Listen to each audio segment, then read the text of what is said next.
Hi friends, मैं प्रविंदर खारी।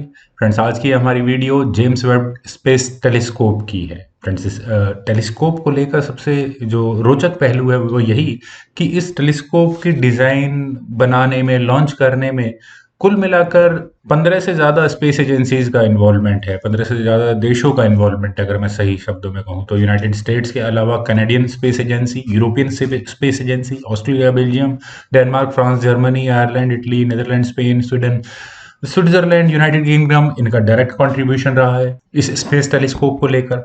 लेकिन friends, इस स्पेस टेलीस्कोप को लेकर ऐसा क्या खास है जो इस पर इतनी ज़्यादा चर्चा हो रही है? आप इस टेलीस्कोप के नाम से ही समझ सकते हैं। इस टेलीस्कोप को नाम दिया गया है जेम्स ई वेब का।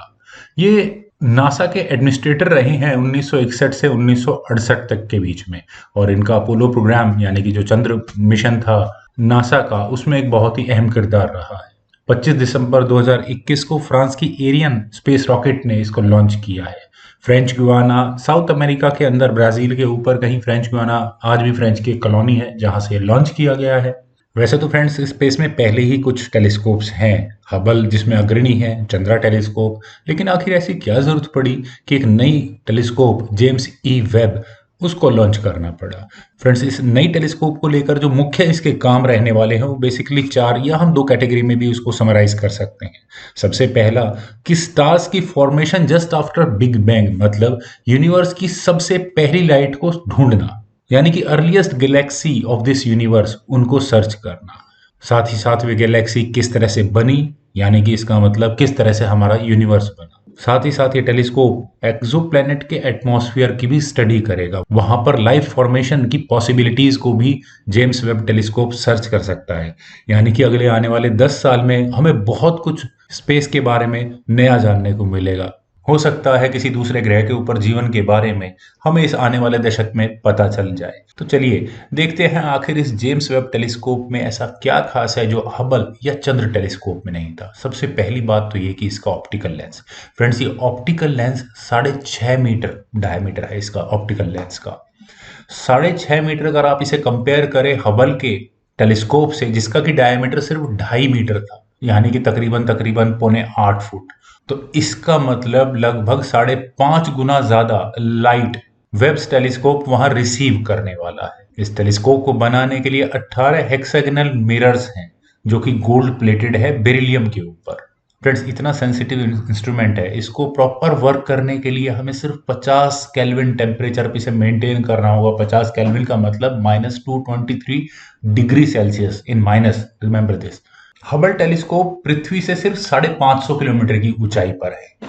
वहीं जेम्स वेब टेलीस्कोप को 1.5 लाख किलोमीटर दूर प्लेस करना है पृथ्वी से। और जो लोग थोड़ा एस्ट्रोफिजिक्स के बारे में रुचि रखते हैं वे लैग्रेंज पॉइंट को जरूर जानते होंगे। अर्थ और सन का लैग्रेंज पॉइंट, कुल मिलाकर 5 लैग्रेंज पॉइंट होते हैं। इस इमेज से आपको समझ में आ जाएगा। जहां L2 लिखा है, ये वो स्थान होगा जहां पर हमारी टेलीस्कोप, जेम्स वेब टेलीस्कोप को प्लेस करना होगा, मीन्स फार्दर फ्रॉम सन। इसका मतलब सिर्फ एक ही निकलता है कि अगर इस टेलीस्कोप में कोई प्रॉब्लम आ गई तो कोई भी क्रूड मिशन इस टेलीस्कोप को ठीक करने के लिए नहीं जा सकता। यानी कि जितनी एक्यूरेसी, जितना परफेक्ट इसको यहाँ धरती पर बनाकर लॉन्च किया जा सकता है, उससे ज्यादा परफेक्ट करने की कोशिश की गई होगी। अगर आप इस टेलीस्कोप की इमेज को देखें तो लेंस के नीचे आपको 5 लेयर्स नजर आ रही हैं। ये है सन शील्ड प्रोटेक्शन।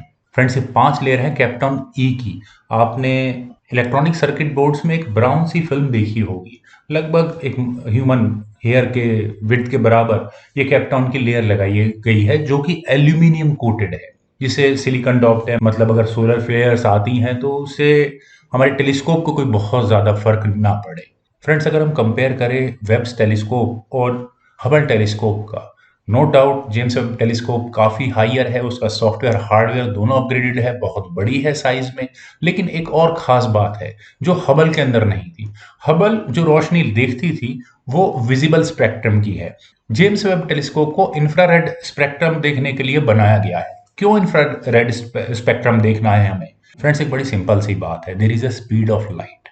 इससे होता क्या है कि अगर हम अंतरिक्ष में देखते हैं किसी गैलेक्सी को, तो जिस प्रकाश को हम देख रहे हैं वो गैलेक्सी, जितनी लाइट ईयर्स वो गैलेक्सी हमसे दूर है, लगभग उतने ही साल पुरानी हम उसकी इमेज को देख रहे हैं। इट मीन्स जितना हम गहराई में स्पेस में देखते हैं उतना ही पुराना या फिर मैं सही शब्दों में कहूं उतने ही अतीत में हम देख पाते हैं। लेकिन अतीत में देखने के लिए तो माइक्रोवेव कोब या डब्ल्यूमैप सैटेलाइट्स भी थी, लेकिन उनके साथ प्रॉब्लम थी कि वे सिर्फ हीट सिग्नेचर डिटेक्ट करते थे।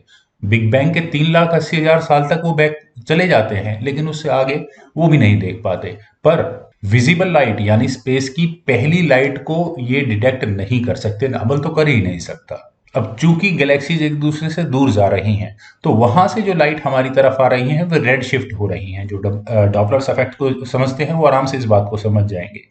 जितनी पुरानी लाइट होगी उतनी ज्यादा रेड शिफ्टेड होगी, यानी कि विजिबल स्पेक्ट्रम वो पूरी तरह से हायर वेवलेंथ्स में कन्वर्ट हो चुका होगा। इवन अल्ट्रावायलेट स्पेक्ट्रम जो फर्स्ट लाइट से निकल रहा होगा वो भी इंफ्रारेड में कन्वर्ट हो चुका होगा। तो इसीलिए मिड इंफ्रारेड फैसिलिटीज के साथ जेम्स वेब टेलीस्कोप को लॉन्च किया गया है, जो कि इंफ्रारेड सिग्नल्स को डिटेक्ट कर सकती हैं, जिसे हम विजिबल स्पेक्ट्रम में शिफ्ट करके अंदाजा लगा सकते हैं कि कुछ इस प्रकार से शुरुआती सितारे या गैलेक्सीज बनी होंगी।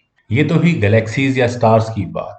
दूसरा सबसे इंपॉर्टेंट काम जो मैंने पहले भी कहा था, एटमॉस्फेयर्स ऑफ एक्सोप्लैनेट, ये सबसे ज्यादा रोचक होने वाला है और यहीं से सबसे बड़ी न्यूज आने वाले 10 साल में हमें जरूर मिलेगी, और वो होने वाली है किसी दूसरे प्लेनेट पर लाइफ का होना। फ्रेंड्स, ट्रांजिट अगर आप वर्ड को समझते हैं, ट्रांजिट कोई बहुत बड़ा वर्ड नहीं है।